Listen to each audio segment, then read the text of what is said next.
Hi there, welcome to our channel Fleetag. In this video we'll talk about how to run Facebook ads through your phone. So for this, let's open our Facebook. Now click on your menu on the top right corner. Now click on your profile. So from here, if you scroll down, so you will find your post. Under your post you will find this boost post option. Like as you can see, we have this one again. So now what you can do is simply click on boost post option.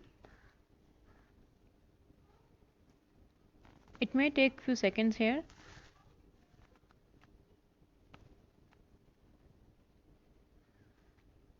Okay, so now here you need to select your goal.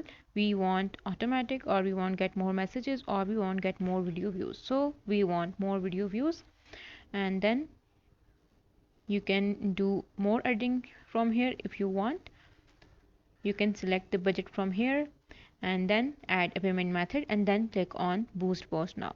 So in this way you can run ads on your mobile on Facebook. This is it for today's video. I hope you like it. If you have any question, please comment down below and do subscribe to our channel. Thank you for watching. Bye.